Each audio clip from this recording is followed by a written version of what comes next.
stock market today analysis for November 2nd, 2022. Nasdaq down 3.36%. S&P 500 down 2.5%. U.S. Treasury 10-year yield up 0.41 basis points. Gold down 0.6%. Bitcoin down 1.54%. Oil up 0.83%. We had the Federal Reserve talking today. Let's take a quick look through here of what We Study Markets email had to say about that. It's Fed Day, which means we are once again obligated to discuss the central bank's latest rate hiking endeavors.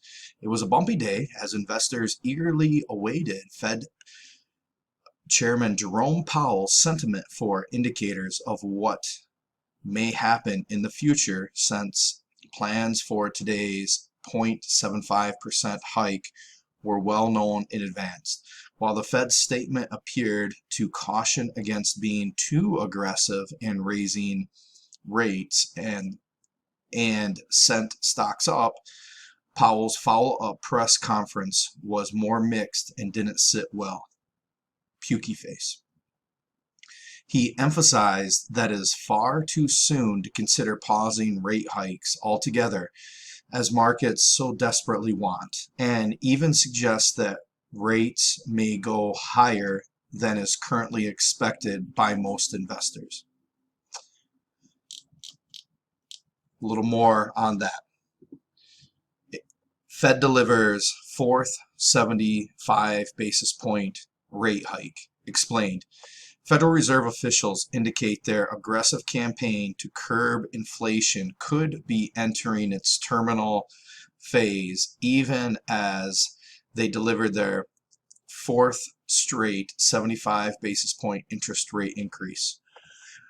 While central bankers said that ongoing increases will still likely be needed to bring rates to a level that is sufficiently restrictive to return inflation to 2% over time, they added language that indicated that the pace of future increases in borrowing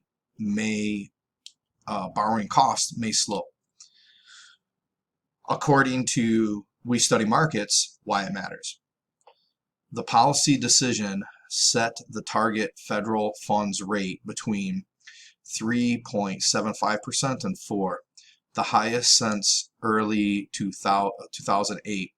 As recently as March, that rate was close to 0. The U.S. Central Bank has raised rates at its last 6 meetings, making the fastest round of increases since Paul Volcker years around in the 1970s to 1980s. The Fed aims to bring down inflation with rate hikes, yet so far their actions have slowed activity in housing and some other sectors, but the job market and consumer demand remains strong. Okay, I'm not sure if what these 3 bullet points here really answer this question of why it matters, but apparently these guys that put out this newsletter think that it does. Case in point, the old factors that made stocks go up and down are not in place right now. This right here is what people are waiting and watching for. It used to be a lot of like earnings and stuff. Earnings are getting swept to the side, and everybody's wants to find out what the Fed's gonna do. What the Fed's gonna do, and how did the VIX react to what the Fed's gonna do and did. VIX, right? Overall, VIX is down because before we're up here in this a little bit around 30, over 30, and right now we're at 25, a little bit less than 26. Maybe it kind of went sideways, but down from, what day was that? Down from the 9th of October. And this risk indicator closed out at 282.2. You can see since I started graphing this in August, I think it was like August 29th, it was at over 200 at 210. Now we're way up here. But what does that mean? Well, according to this, we are in the high range of risk. Bonds. 3 out of 4 different bonds ended with a slight decline, and that U.S. Treasury 10-year yield up, looks like 17%. When they talk about an inversion in the yield curve, if you hear about that, so basically what that means is, like, for this 5-year bond, you get paid more of an interest rate to loan the government money for 5 years than you do for 10 or 30 years. And I get why would that be goofy? There's more risk here. There's more risk. The longer you loan someone money, the higher the risk of getting that money back. So why would you pay someone more money for less risk? And apparently, somehow, this inversion of these yield curves indicate some sort of recession or something. But you know what, for me personally, I don't need a guy in a fancy suit to be sitting in front of Congress to tell me if businesses in my neighborhood are closing down. To me, that's pretty self-evident if I see a bunch of businesses over the last 2 years getting closed down. It might not be self-evident to you. Maybe you need somebody in a fancy suit to tell you. Me personally, I don't. I can look around and see if businesses are closing down. I can look around and see if prices are more expensive for general needed things than they were before. I don't need someone on TV to tell me in order for me to know. But that's just me. Maybe I'm a super genius. Hopefully I am. S&P 500 dropped today. We see that. Here's what happened inside of it, right? So beginning of the day, here's Fed announcement. They liked it. And then whatever happened at that press conference, down. On the Pro 2, though, turned green. So now some institutions are putting enough money, buying the S&P 500 enough to make this turn green. I would say, I think we have a lot of mixed indicators, mixed signals going on. That's the vibe that I'm getting. Look at all that selling volume. Maybe we'll see some more selling volume. It looks like this, even though this weekly stochastic is going up, we see this daily stochastic turning over. So maybe tomorrow we'll see some more selling to the downside, and it'll be interesting to see how the rest of this week closes out. But here's something to make note, that look at the very bottom of this candle. So prices just push down. You can see it here, push down to the end.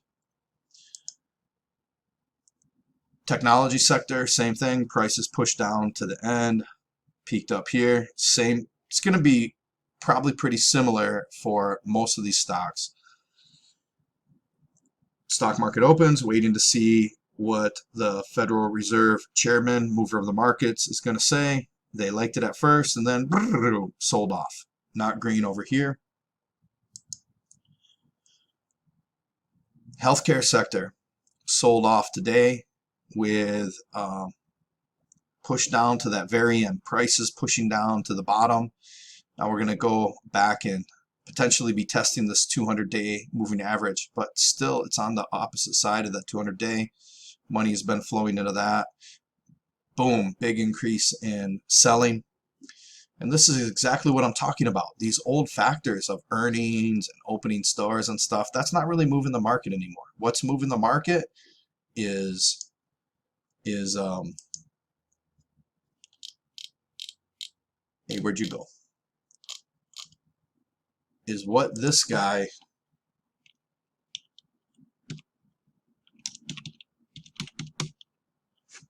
It's what this guy is saying, or whoever sits in his seat, right? There's what moves the market nowadays. This, and then whatever else is going on, like based off that. And we'll keep talking about that in this video of how to structure stuff. Financials. Okay, now we got something that wasn't, you can see that little bit of a tail right there. It's actually, I think technically I'll call it a shadow, but whatever, I'll call it a tail. A bit of a tail, boop, just poking out. So we see prices came up just a little bit for the financial sector. We got money flowing in on this one. Big increase in the volume of selling. Same thing, look at that, same thing. Went sideways, heard the good news, came down. Finally, something wasn't at the absolute bottom of the barrel pricing. Bottom of the candle, I should say. And consumer discretionary really took a dive. When we see a candle pattern like this, it's with all that selling volume too, there's a good chance that we're going to see more selling to the bottom here. And if it takes out this, if it takes out the low of this, then it's probably gonna be dropping quite a bit, right? So look at that. Here's that most recent low, and it's all in here. So if it breaks this, it's probably going to be breaking hard to the downside. Breaking hard to the downside while, look at this, while money flowing out has slowed down a bit there. Industrials, same thing, battling that 200-day and couldn't win to the top side and hitting that 200-day with resistance, even though money is flowing in enough to trigger that to be green. Same thing with the volume. IWM probably going to look similar. Yep. Got up to that 200-day. Couldn't go down, even though it's turning green over here. Dropped down a little bit.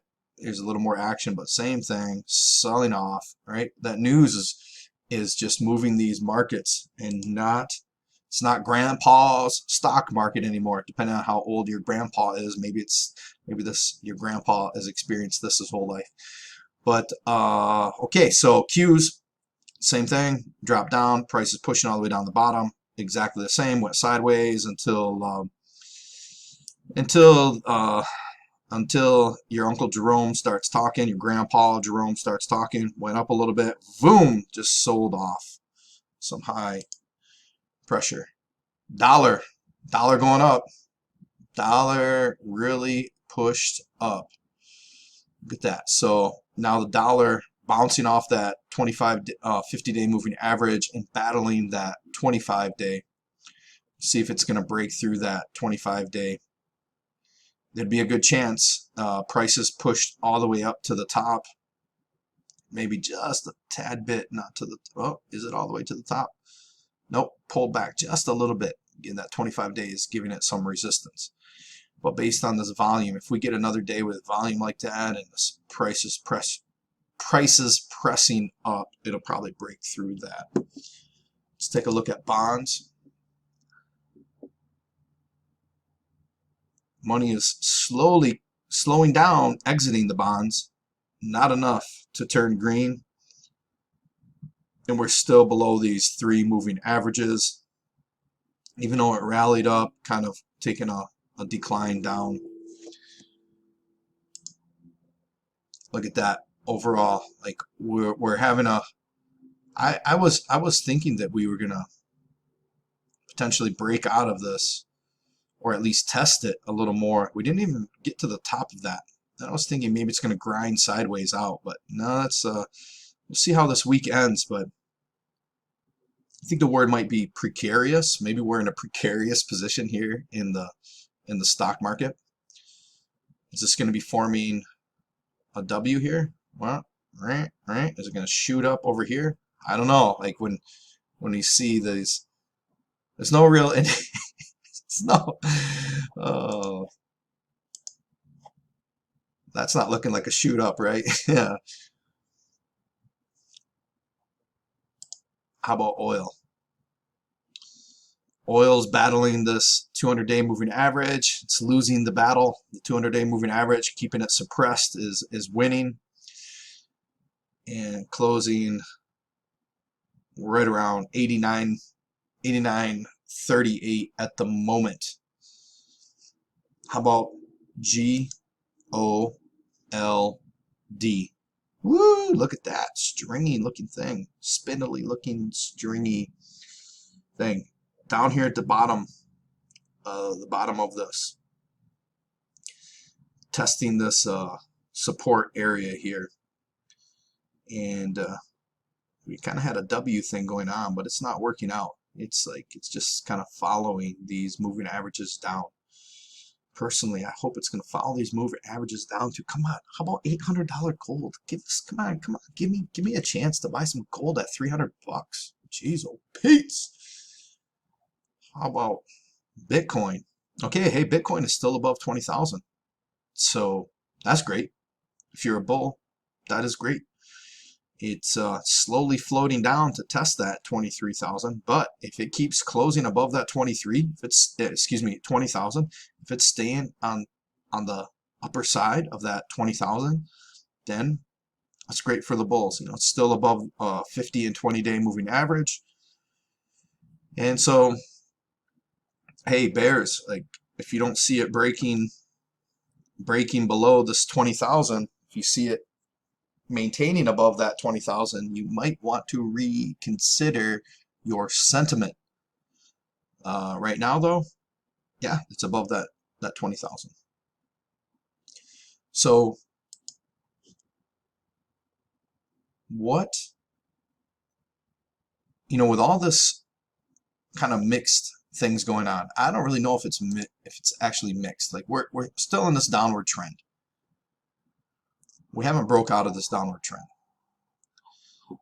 From my understanding, throughout history, if you average bear markets out from real short ones like this to real long ones like this, they average out 18 months. And we are about 10 months in, going on the 11th month. So it could be longer than 18 months, it could be shorter than 18 months. But the average, right? Averaging everything is going to be 18 months. So there's historically, you know, we could keep going lower. There's a lot of bad news in the world. Earnings aren't great. For whatever reason, when Grandpa Jerome Powell is talking, it's sending markets up and then down. So what can you do with all this indecision? One thing you can do